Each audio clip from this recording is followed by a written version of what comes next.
বৃষ্টি ভেজা সন্ধ্যায় চটপটা স্ন্যাক্স আর একটু ভাজাভুজি খেতে কার না মন চায়। চা কফির সাথে রোজই মনে হয় একটু নিত্য নতুন স্ন্যাক্স হলে মন্দ হয় না। তাই আজ নিয়ে চলে এসেছি ইভিনিং স্ন্যাক্সের একটা নতুন রেসিপি নিয়ে। আমি এই স্ন্যাক্সের নাম দিয়েছি চিকেন পুলি। রেসিপির দিকে যত এগোবেন ততই বুঝতে পারবেন আমি কেন এরকম নাম দিয়েছি। বাড়িতে রান্না করা অল্প কয়েকটা চিকেনের পিস থাকলেই এই রেসিপিটা সহজেই তৈরি করে নেওয়া যায়। দেখতে যেমন টেস্টি, খেতে কিন্তু আরও টেস্টি। চলুন এবার রেসিপির দিকে এগোনো যাক। প্রথমে একটা বড় মাপের পেঁয়াজ আমি নিয়ে নিয়েছি। পেঁয়াজটা কুচিয়ে নিয়ে ফ্রাই প্যানে অল্প সাদা তেল গরম করে সেই তেলের মধ্যে পেঁয়াজ কুচিগুলো দিয়ে দিতে হবে।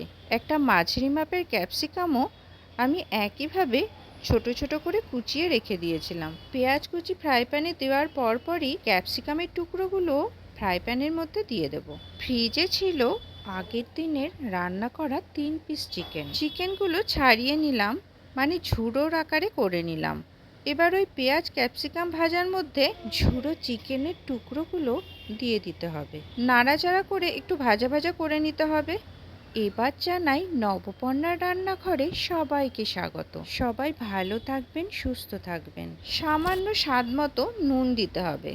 এবার একটা চিজের কিউবের অর্ধেকটা চিজ ছোট ছোট টুকরো করে এই চিকেন ভাজার মধ্যে দিয়ে দেব। আবারও নাড়াচাড়া করে চিজটা চিকেনের সাথে ভালো করে মিশিয়ে নেব।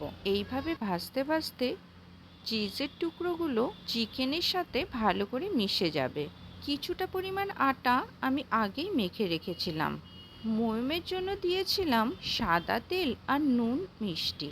মেখে নিয়ে কিছুক্ষণ রেখে দিয়েছিলাম আটাটা। এবার ওই আটা থেকে লুচির জন্য যতটা দরকার সেরকম লেচি কেটে নেব।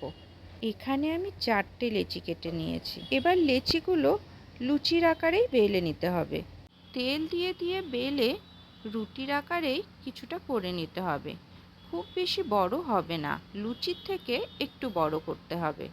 তারপর ওই যে চিকেনের পুরটা বানিয়েছিলাম সেটা ফ্রাই প্যান থেকে নামিয়ে একটা ছোট বাটিতে আমি নিয়ে নিয়েছি। আর ভিডিওতে যেভাবে দেখাচ্ছি সেইভাবেই ওই লুচির আকার যে দিয়েছি তার মধ্যে পুরটা ভরে ভরে সুন্দর একটা শেপ দিয়ে মুখটা বন্ধ করে দিতে হবে।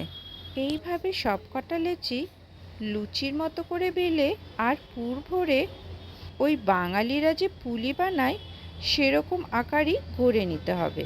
এবার এই চিকেন পুলিগুলো ফ্রাই প্যানে সাদা তেল গরম করে ভেজে নিতে হবে। একদিক লাল করে ভাজা হলে পুলিগুলো উল্টে দিতে হবে আরেক পিঠ ভাজার জন্য। এইভাবে যখন দু পিঠই লাল করে ভাজা হয়ে যাবে তখন ফ্রাই প্যান থেকে নামিয়ে টমেটো সস আর মেয়োনিজ দিয়ে খেয়ে নিন।